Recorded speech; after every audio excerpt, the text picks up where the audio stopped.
This episode of the Doctor's Corner is brought to you by Alexandra Fincher, President of the Dallas Ladies Auxiliary, Jewish War Veteran Post 256, Dallas, Texas.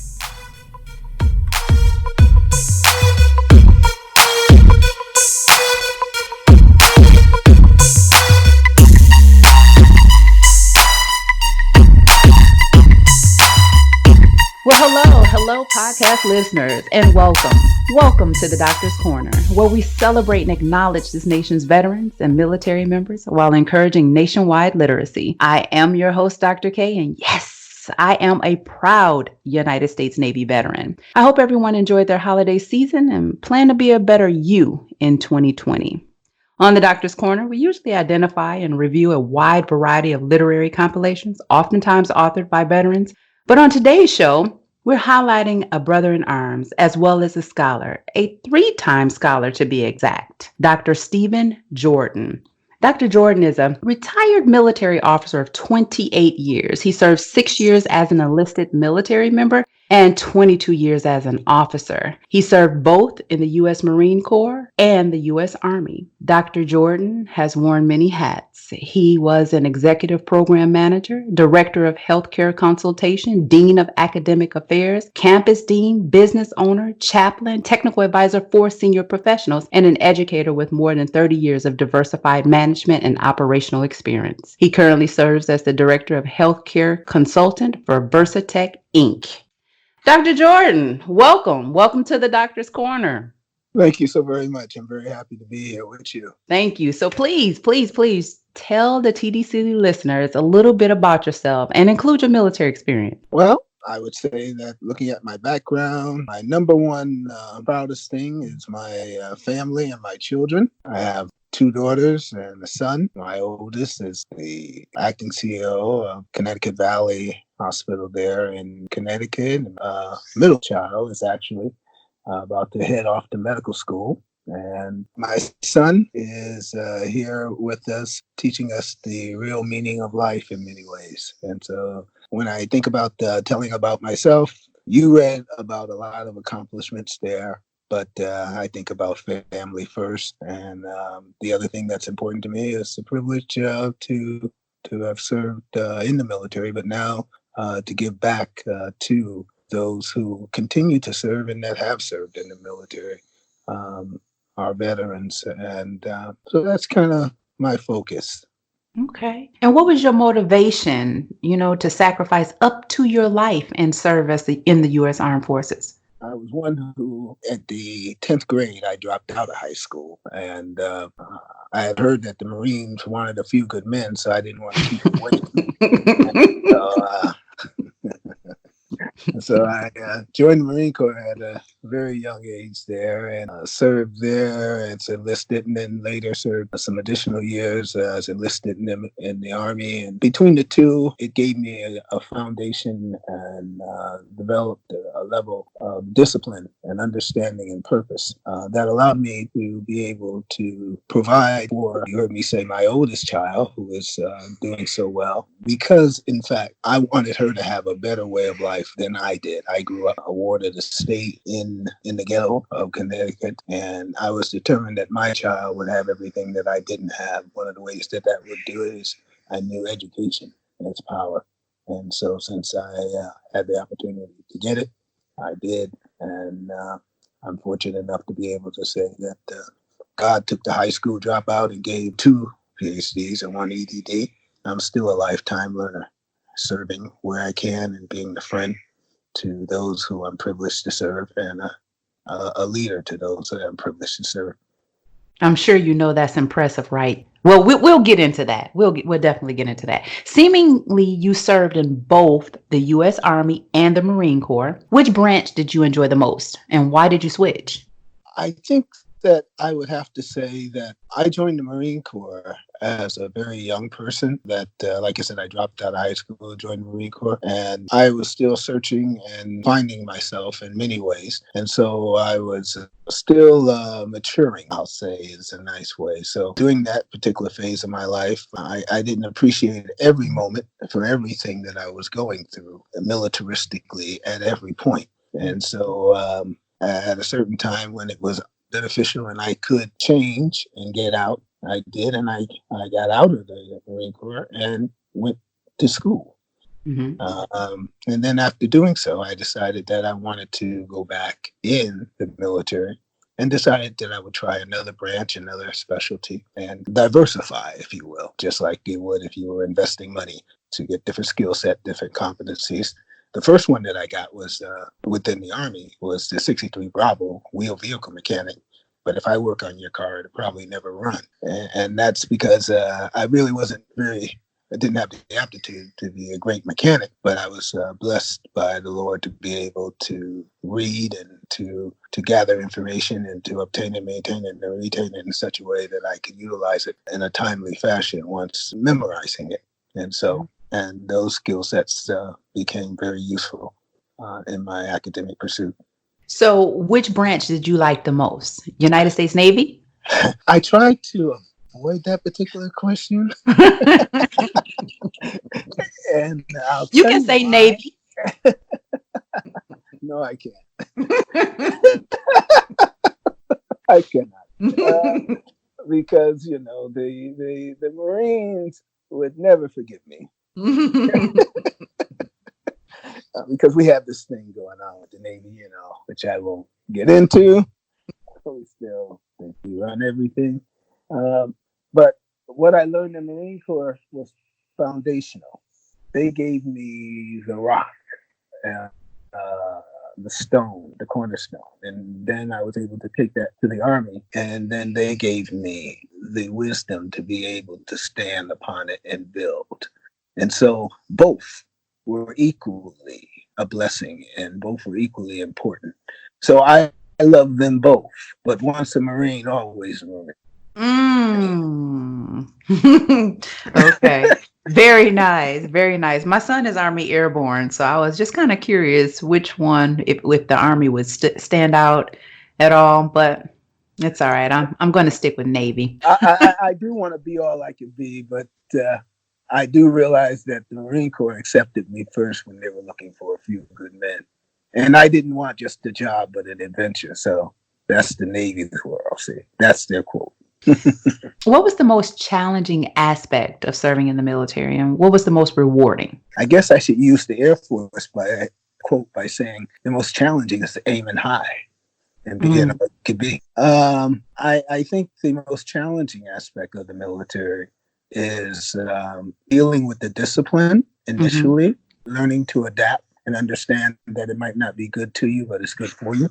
Sure. And that what might not make sense today would make a whole lot of sense tomorrow if you'll just hold on to what's being said and process it for what it's worth and its value in the moment, and realize that sometime before you speak, let your words pass through 3 gates. Is it true? Is it necessary? And is it kind? And if that's not necessary, sometime, even though you might not like it, you realize as you mature and develop that it's not important that you like everything you go through, but sometimes you got to go through to get through so that you can be able to stand and know who you are in the midst of trouble, in the midst of challenges, and in the midst of pain, because it's not always going to be easy what you're experiencing. That was thoughtful. That was good. Okay. So hindsight is always 20/20. When did you realize that serving in the military was either the best choice of your life or the biggest mistake you ever made?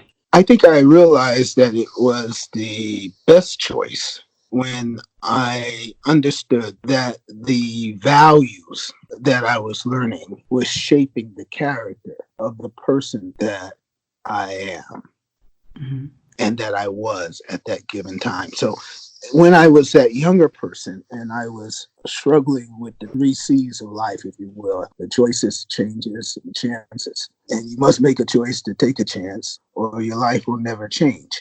And so when I was looking at the character that the military had helped me develop through the values that they had instilled, I realized that even though I never did like getting up at Old Dark 100 and going out and hitting the pavement and doing all of the PT, and it might not be good to me, but it was always good for me. Sure. I was always in better health, physically and mentally, because of the discipline, because of the training. And it helped me to realize that if you change your attitude, it will change your life. That's right. If you change your attitude, it will change your life. That's a valid point. So a lot of veterans or a lot of military members have difficulty transitioning from the military to the civilian sector. What did life look like for you after the military?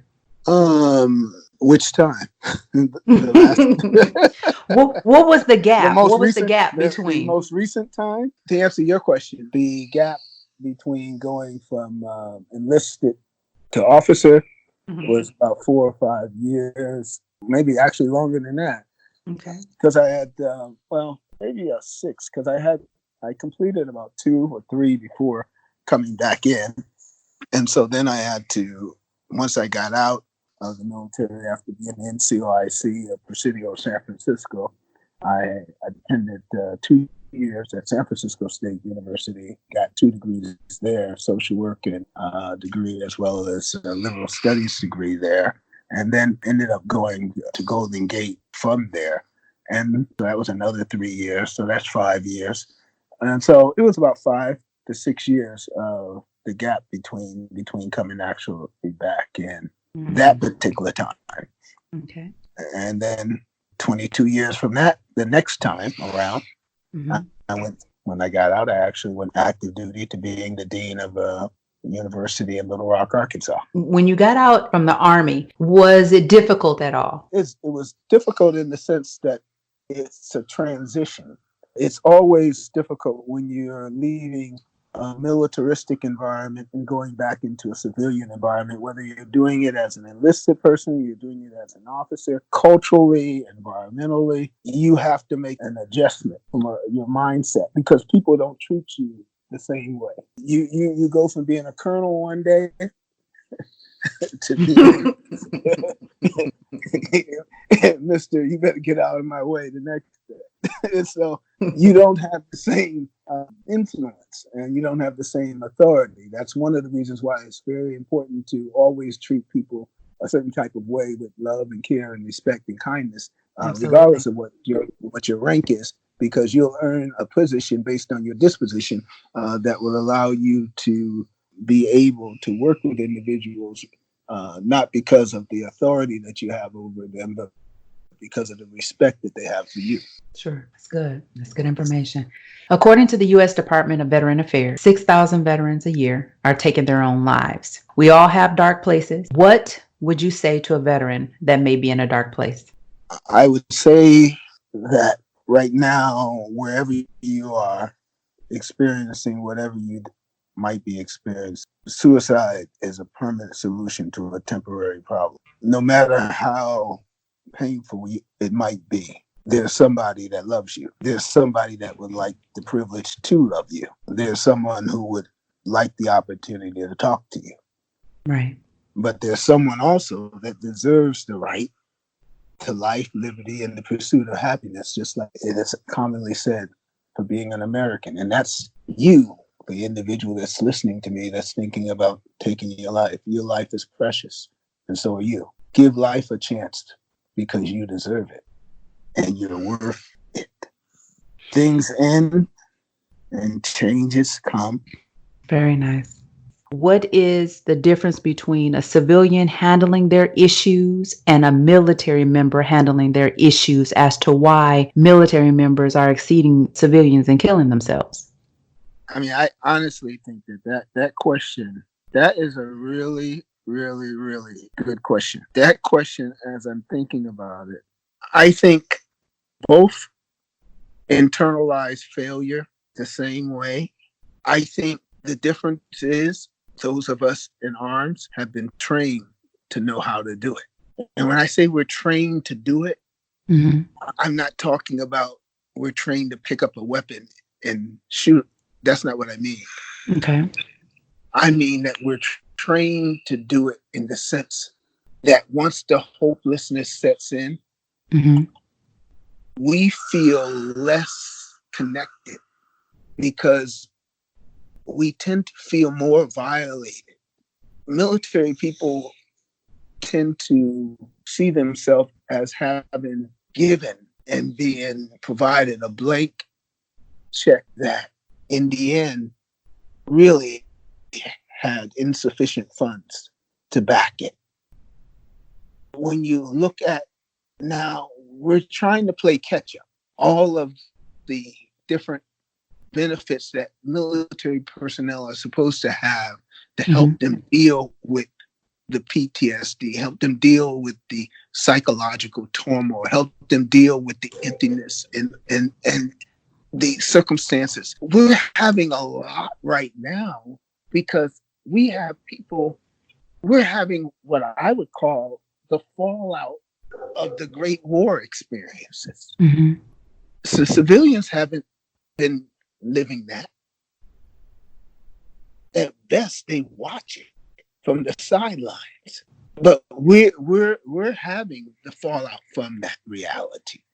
In other words, the people who came back and they weren't as bad off as the ones who got prime time are the ones that you're seeing now who are taking these drastic acts. They're the ones who got that check for insufficient funds, who tried to get it but got laughed at, tried to get help but got stared at, tried to get help but been made to feel like they're an inconvenience because they kept coming. Tried to get help, but they would only give them 30% and they can't live off of that. Right. Well, that's real talk, Dr. J. That's the kind of talk where I think we all have failures in our life. But we have to really determine, when is failure truly a failure? When we've done nothing to correct it, or when we've observed it and done nothing because we didn't know? Okay. What hurts the victim most is not the cruelty of the oppressor, but the silence of the bystanders. And another way of looking at that is the opposite of love is not hate, it's indifference. The opposite of art is not ugliness, it's indifference. The opposite of faith is not heresy, it's indifference. The opposite of life is not death, it's indifference. That's what Eli White was trying to get across.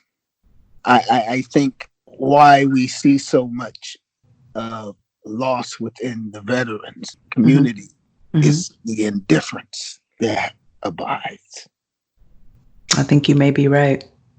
That's one of those somber questions, but it's something that's very necessary. Do you think that if veterans kept in touch with each other, they checked on each other, it would help reduce the number of veterans resorting to random acts of violence or suicide? I think that connectivity is a gift that keeps giving.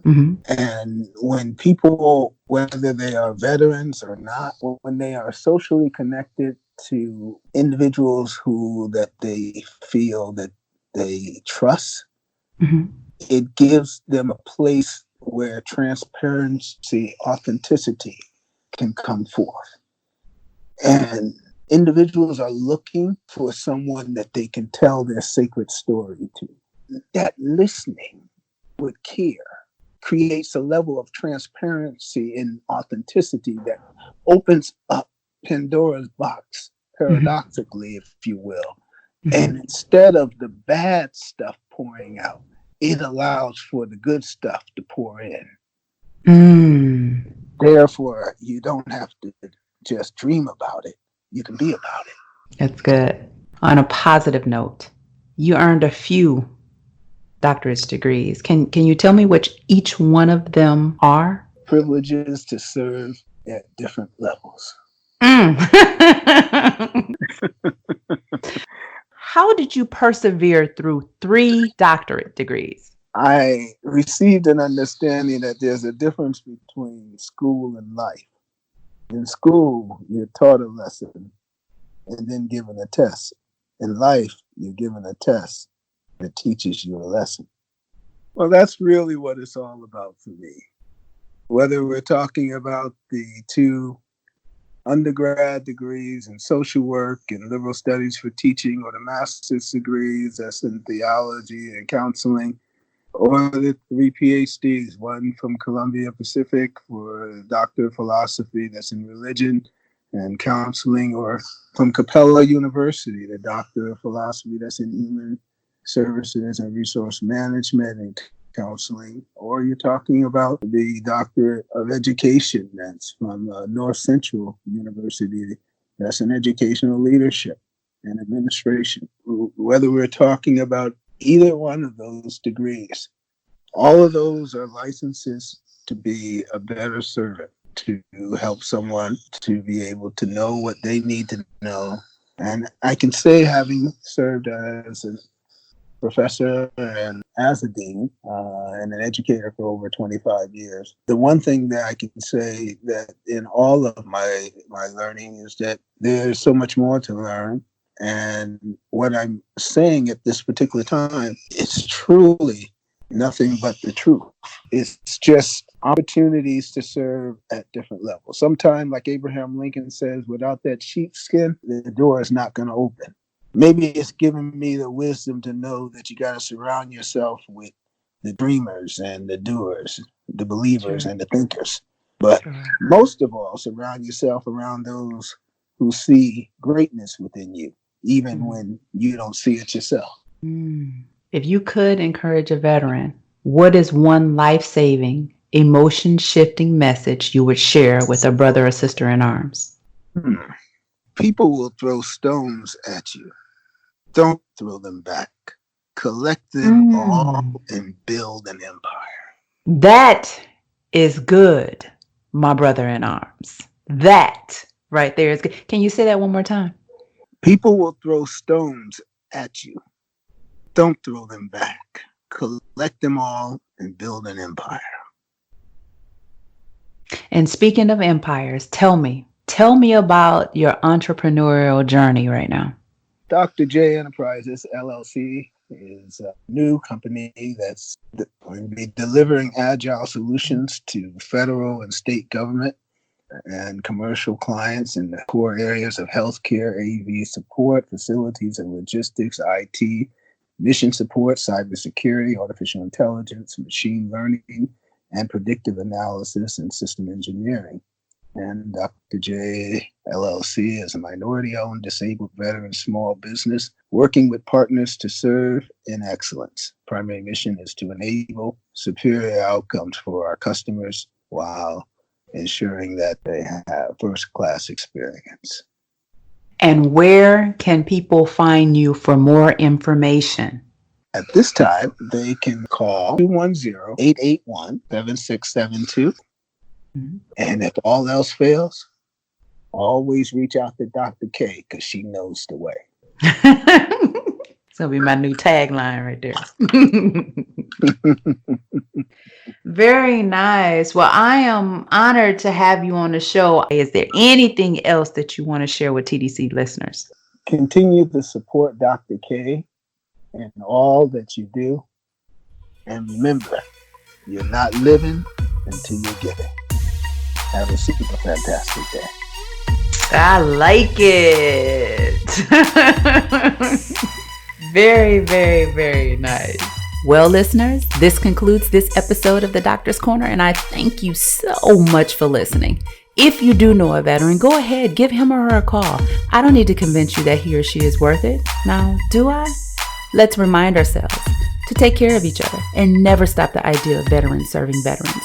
Remember, The Doctor's Corner can be found on Instagram, Facebook, YouTube, Libsyn, Spotify, iTunes, Stitcher, Google Music, TuneIn, and Radio Public. And be sure to listen, like, and subscribe. And if you know someone that is interested in sponsoring a veteran or advertising on The Doctor's Corner, please have them reach out to 214-631-9253. Again, that number is 214-631-9253. Lastly, a heartfelt thank you is extended to our sponsors for supporting this nation heroes. Remember, reading is still fundamental.